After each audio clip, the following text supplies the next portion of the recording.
In 1902, a 21-year-old engineering student in Chicago took apart a Mercedes engine, decided he could do better, and built one in a hayloft. Within 50 years, his company would power nearly every American tank on Earth. Then it vanished. Almost nobody remembers its name, Continental Motors. The story starts with Ross Judson. Fresh out of the Armour Institute of Technology, Judson had gotten his hands on a Mercedes L-head four-cylinder and torn it down to the last bolt. He found flaws, lots of them, and he became convinced, with the kind of unshakable certainty that only a 21-year-old engineer possesses, that he could fix every single one of them. He drafted a business plan and pitched it to his brother-in-law, Arthur Tobin, a financier with more capital than mechanical knowledge, but enough sense to recognize raw ambition when it walked through the door.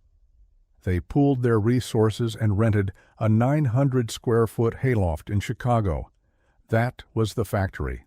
7 employees, 25 engines sold by the end of 1903.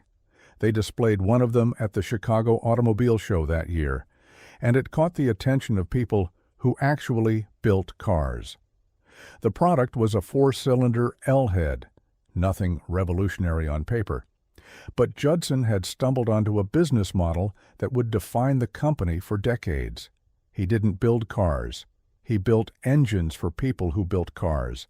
And in the early 1900s, almost nobody building automobiles was actually manufacturing their own engines.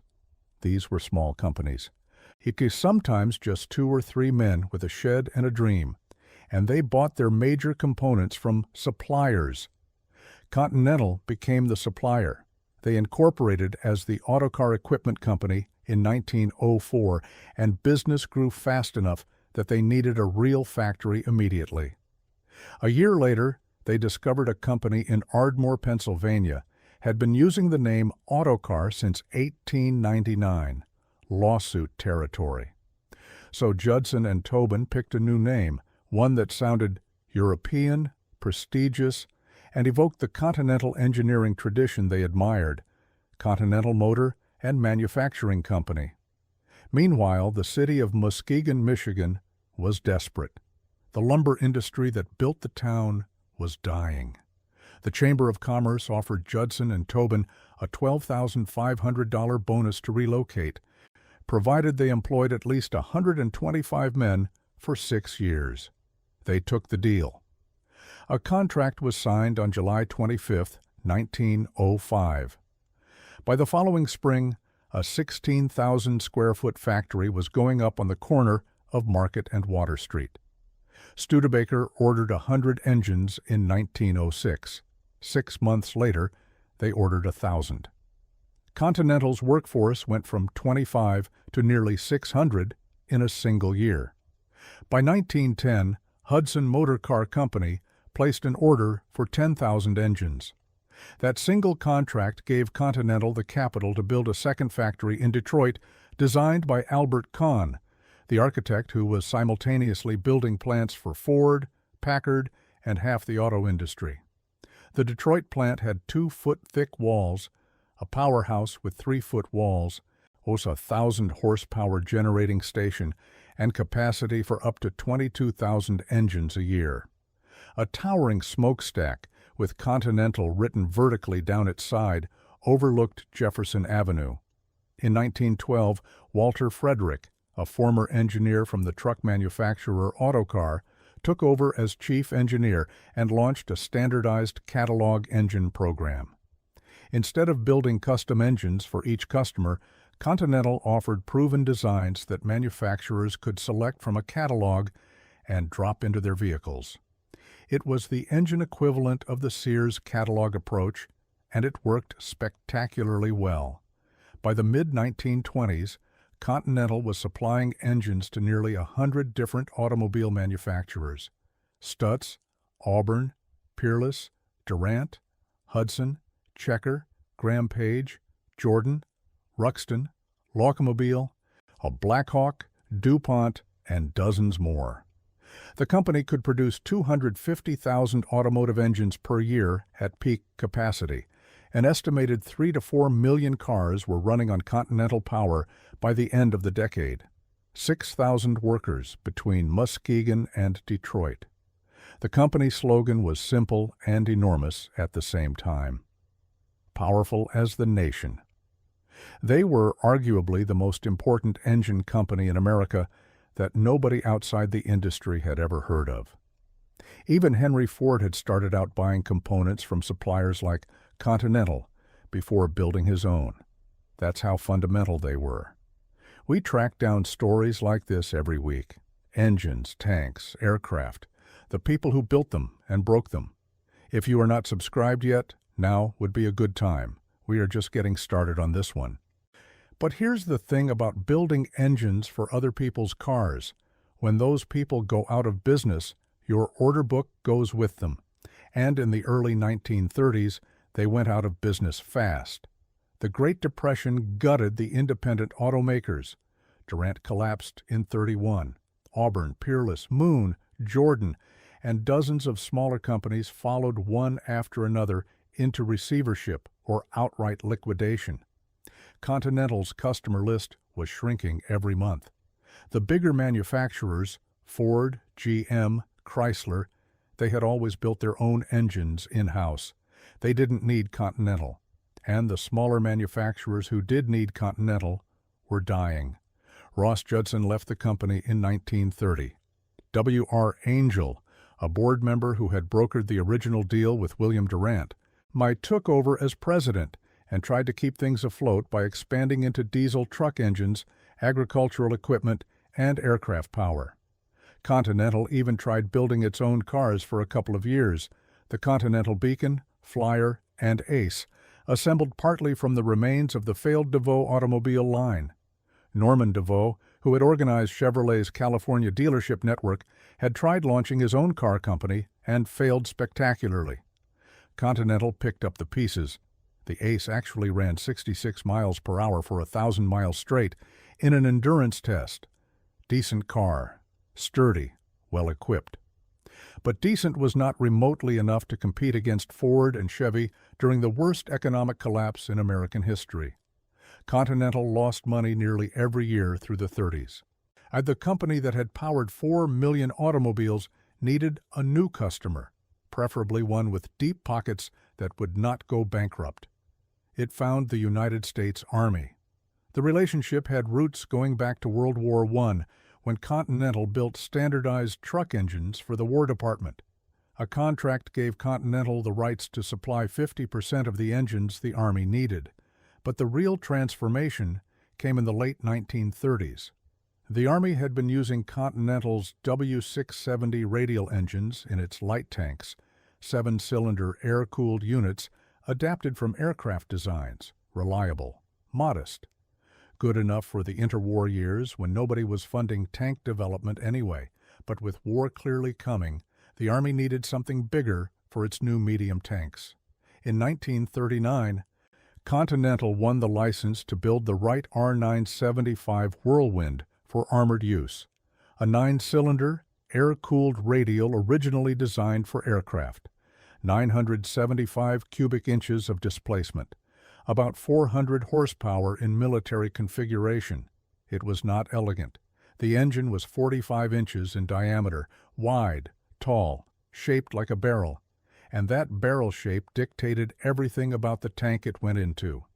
The M3 Lee got the engine first, then the M4 Sherman. Here's something most people don't realize. The reason Sherman stood as tall as a Tiger I had nothing to do with some grand armor design philosophy. It was because of that fat radial engine sitting in the rear hull. The drive shaft exited from the middle of the engine, roughly 2 feet above the hull floor, which pushed the turret basket higher, which pushed the turret ring higher, which made the whole tank taller, which made it a bigger target on the battlefield. Tankers stowed 75mm shells vertically beneath the turret to use the extra interior space, but that didn't solve the fundamental problem. The later Sherman variants used different engines, inline and V-type configurations that didn't have this issue. But the hull had already been designed around the radial. They kept the same deep hull shape throughout the war because retooling production lines would have been insane when you needed tanks by the tens of thousands right now. But Continental got the most important thing right: reliability.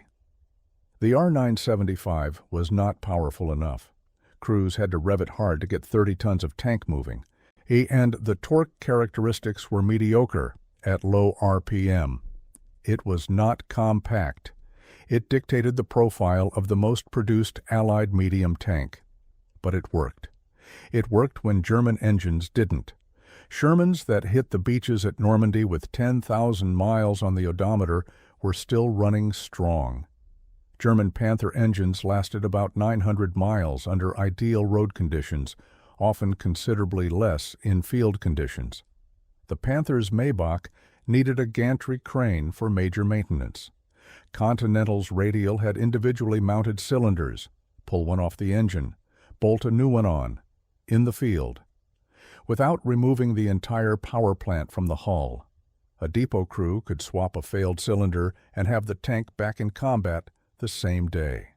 The Army tested all the Sherman engine options extensively and considered Continental's R975 the best overall choice for sustained combat operations. The GM twin diesel, two supercharged bus engines bolted to a common crankcase, had good torque but required constant air filter maintenance and finicky clutch synchronization between the two motors. The Soviets loved it, actually refused any other variant through Lend-Lease, but the U.S. Army found it more maintenance than they wanted. The Chrysler A57 multibank, 5 automobile engines mated together into one 30-cylinder monster, was surprisingly reliable once the teething problems were solved, but the Army didn't want multibank motors in frontline use and originally tried to limit them to training.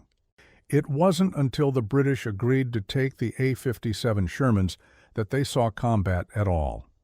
The Ford GAA Vi-8 eventually became the Army's preferred engine, but even it had developmental issues with crankshaft failures, oil leaks, and early bearing wear before Ford worked the bugs out.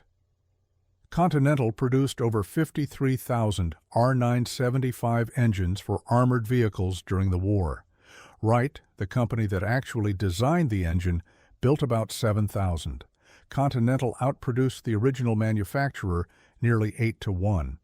The same engine powered the M7 Priest self-propelled gun, the M18 Hellcat tank destroyer, which remains claimed as the fastest tracked armored fighting vehicle ever built at 50 miles per hour on a good road in 1944, and the Canadian Ram tank. Continental ranked 38th among all United States corporations in the total value of wartime production contracts. Both the Muskegon and Detroit plants ran 3 shifts, 7 days a week. The company also built 7-cylinder W670 radials for the M3 Stuart light tank and even produced Rolls-Royce Merlin engines under license for P-51 Mustangs. Not bad for a company that started with 7 men in a hayloft. But wars end. And when this one did, Continental hit the same wall as every defense contractor in America. The flood of government contracts stopped almost overnight. The Detroit plant got leased to Kaiser Frazer for automobile engine production, turning out 12,000 car engines a month at peak output with 1,200 employees. That arrangement lasted until Kaiser itself started failing in the early 50s. Workers got laid off. The plant changed hands. By the 60s, most of the 12-acre facility had been torn down. A U.S. postal building and a Wayne County probation office sit on the cleared land now. The smokestack is gone. Continental could have died right there. Instead, it did something that would define the next 4 decades of American armored warfare. It designed from scratch the most successful tank engine in Western military history, the AV-1790. The name is the displacement, 1,790 cubic inches, 29.3 liters. Let that number register. A V-12, air-cooled, 90-degree bank angle, hemispherical combustion chambers, bore and stroke both 5 3/4 inches. In its initial gasoline form, the AV-1795B produced 810 horsepower at 2,800 RPM and 1,560 pound-feet of torque at 2,400 revolutions per minute. It ran on 80-octane gasoline, the lowest grade available. The engine weighed about 2,000 pounds, roughly the same as a complete Volkswagen Beetle. Not the Beetle's engine, the whole car. This was not another modified aircraft power plant crammed into a tank hull. Continental designed it from scratch in the late 1940s, specifically for armored vehicles. The T-30 heavy tank prototype used it first, then the T-34. The M47 Patton became the first production tank to carry it when it entered service in 1952. Our 8,576 M47s were built in about 18 months by Chrysler and American Locomotive. Every single one ran on Continental power. The engine also went into the M103 heavy tank, the heaviest American tank ever fielded at 65 tons, and the M53 and M55 self-propelled howitzers. The gasoline version had a serious problem. Fuel consumption was staggering. The M48 Patton, which also used the AV-1790, carried 200 gallons. Cruising range was about 70 miles. That is not a typo. 70 miles on 200 gallons of gasoline. The M48A2 improved this to roughly 160 miles by using a more compact engine variant, the AVI-1790, which freed up hull space for a larger fuel tank. But the fundamental issue remained. Gasoline in a tank is a fire hazard. Gasoline vapor accumulating in a confined engine compartment surrounded by stowed ammunition, absorbing anti-tank fire. The Army recognized this as early as 1953, when industrial representatives formally recommended diesel. Continental and the Army's Tank Automotive Command began developing the solution that same year. The solution was the AVDS 1790.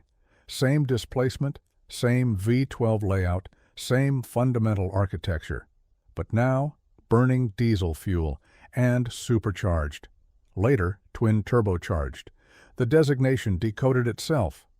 A for air-cooled, V for the V configuration, D for diesel, S for supercharged. 750 horsepower at 2,400 RPM in the standard configuration.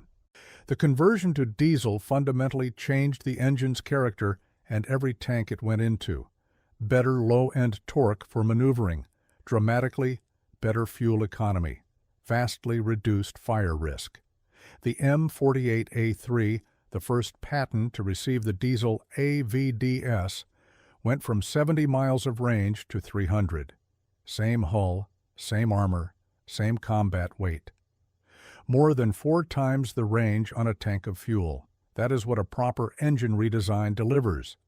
The engineering of the AVDS deserves detailed attention because it explains why this power plant survived more than 6 decades of active service across dozens of nations on every continent. Start with cooling. It is entirely air-cooled. No radiators, no coolant hoses, or no water jackets that crack in a Korean winter at 40 below or overheat in a Negev desert at 130 degrees. Engine bay fans pull ambient air through the compartment and across the finned cylinder walls. The cylinders are individually replaceable modular units, the same concept from the old R975, carried forward because it works. Unbolt one cylinder, drop a replacement on, torque it down, get back in the fight. In the field, without pulling the engine out of the hull. Each bank of 6 cylinders has its own overhead camshaft arrangement. 2 turbochargers, 1 per bank, are exhaust gas-driven and push intake air to approximately 20 psi of boost. A mechanical fuel injection pump delivers precisely metered fuel to each cylinder through individual injector nozzles. The lubrication system is overbuilt in exactly the way that matters. 4 separate oil circuits, main pressure, scavenge, leveling, and makeup. All driven by a single pump housing 4 independent pump sections. This multi-circuit design allows the engine to operate at extreme angles, up to 70 degrees of tilt in any direction, without oil starvation. A tank climbing a steep embankment, sitting at an angle in a ditch, or fording a riverbed at an awkward pitch keeps getting oil exactly where it needs to go. The oil pan is baffled and multi-compartmented to prevent sloshing. 4 oil pumps means redundancy. The lubrication system is so robust that the second most common failure mode, after thermal damage, is human error during oil filter servicing, a drain valve that gets over-tightened and crushes its internal seals. The interior of every AVDS engine bay is painted white. This sounds trivial. It absolutely is not. The primary killer of these engines is thermal damage caused by fluid leaks, oil, fuel, or hydraulic fluid dripping onto hot surfaces and igniting or starving the engine of lubrication. White paint means any dark fluid shows up immediately against the background. Mechanics doing pre-mission checks can spot a seep or a drip before it becomes a catastrophic fire or a seized piston. $5 of paint. Millions in saved engine replacements. Continental designed the AVDS for complete submersion with a snorkel system. The engine starts and operates across a temperature range from -25 to +125 degrees Fahrenheit. Quick-release fuel and electrical connectors let crews disconnect the entire power pack. The engine and the Allison transmission bolted together as a single module, lifted out with a crane, and drop in a replacement. The swap takes hours, not days. Continental called it the power pack concept, and it fundamentally changed how the Army thought about field maintenance for heavy armor. The M60 main battle tank used the AVDS 1792C as standard equipment, mated to an Allison CD 856A cross-drive transmission. The M60 entered service in 1959 and remained in the American inventory until 1997 with National Guard units. Over 15,000 were produced. Everyone had a Continental diesel under the rear deck. The M88 Armored Recovery Vehicle used it. The Armored Vehicle Launched Bridge used it. And then there was Israel. How the Israelis fell in love with this engine.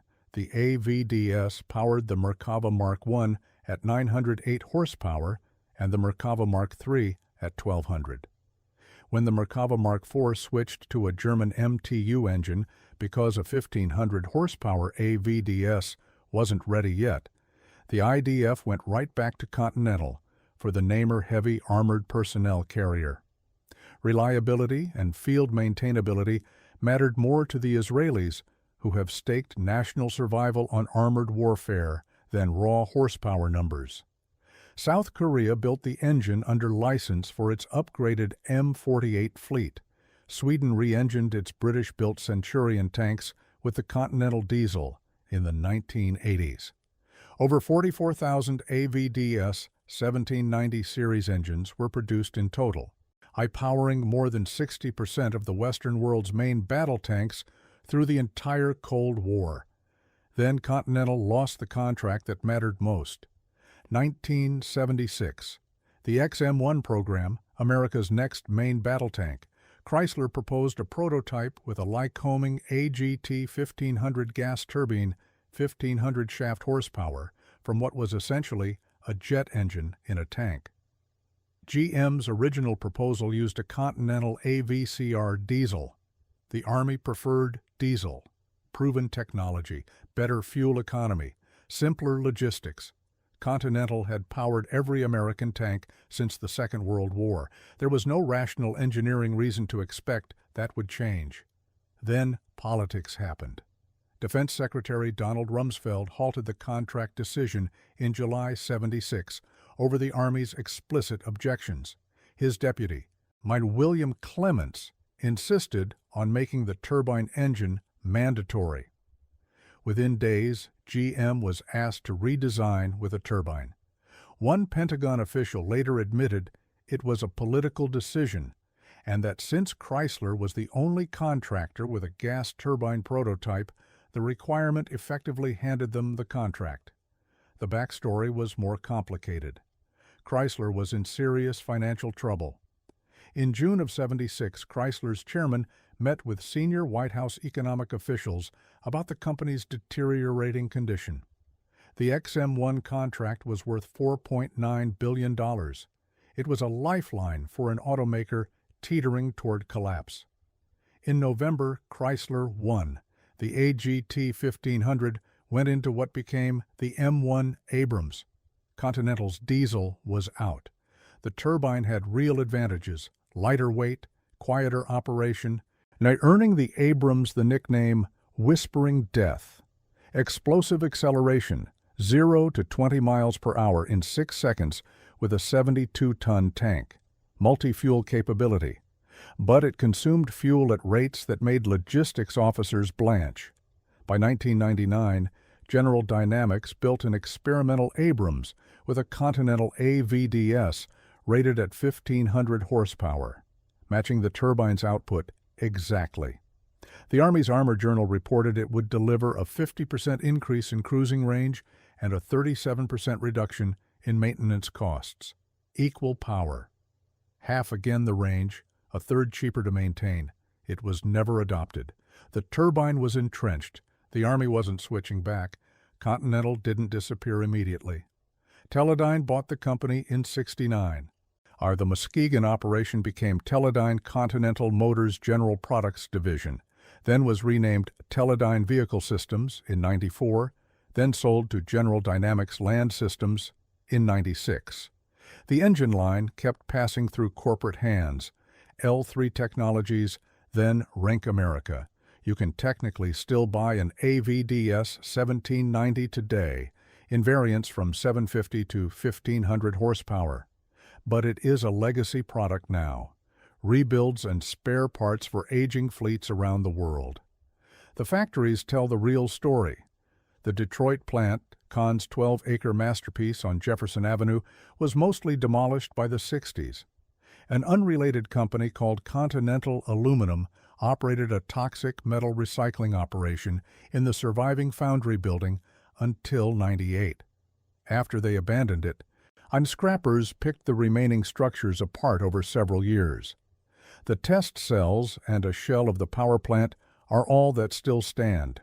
In Muskegon, the Lakeshore Museum Center maintains a small exhibit: a 12-cylinder air-cooled patent tank engine, a 4-cylinder aircraft engine, a 7-cylinder radial, a tiny TIM generator built during the war, photographs of the buildings, a written company history.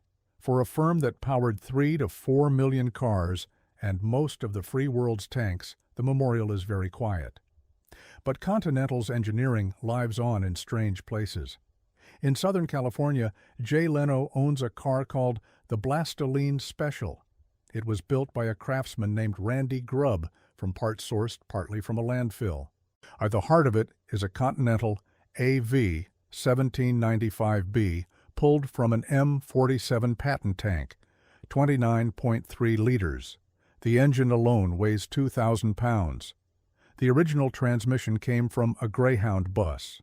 The rear axle came from a Ford semi-truck. Leno bought the car in 2003 for $125,000. It had no rear brakes, no headlights, and no turn signals. He hired Gale Banks Engineering to add twin turbochargers and Bosch fuel injection. The engine now makes 1,600 horsepower. Gets 5 miles per gallon, which is actually a dramatic improvement. It used to get 2. On its very first highway test drive, an oil line ruptured and dumped all 17 gallons of engine oil onto the freeway. Someone had used a radiator hose as an oil line. The engine weighs as much as the tank it originally came from weighed, divided by 11. Continental Power rumbling around Malibu on Sunday mornings with a comedian behind the wheel and a Hot Wheels toy in its image. There are worse legacies. Continental Motors was never the biggest engine company, never the flashiest, never the one that grabbed the headlines or the government contracts through political maneuvering. It was the most reliable engine builder in American military history. Every contract it won because its engines started when you turned the key and kept running after everything else broke down around them. The R975 outlasted German tank engines by an order of magnitude. The AVDS kept fighting in deserts where European power plants cooked themselves to death. The Israelis chose Continental for 3 generations of their primary main battle tank, betting national survival on that engineering. 53,000 R975s, 44,000 AVDS engines, close to 100,000 engines for armored vehicles from a company that started with 7 employees in a 900-square-foot hayloft in Chicago. Ross Judson took apart a Mercedes engine in 1901 and thought he could improve it. He was right. His engines powered the machines that won World War II, held the line through 4 decades of Cold War, and fought in every major armored conflict from North Africa to the Golan Heights to the sands of Kuwait. 100 years of engineering. And now the factory is a parking lot, and most people have never heard the name. Continental Motors, powerful as the nation. Until the nation forgot, and that is the story. The engine company that powered more Western tanks than anyone else and disappeared so quietly that even armor enthusiasts draw a blank on the name. If you knew someone who worked at the Muskegon plant, or you have a Continental engine sitting in a garage somewhere, put it in the comments. And if you made it this far, go ahead and subscribe. More coming next week.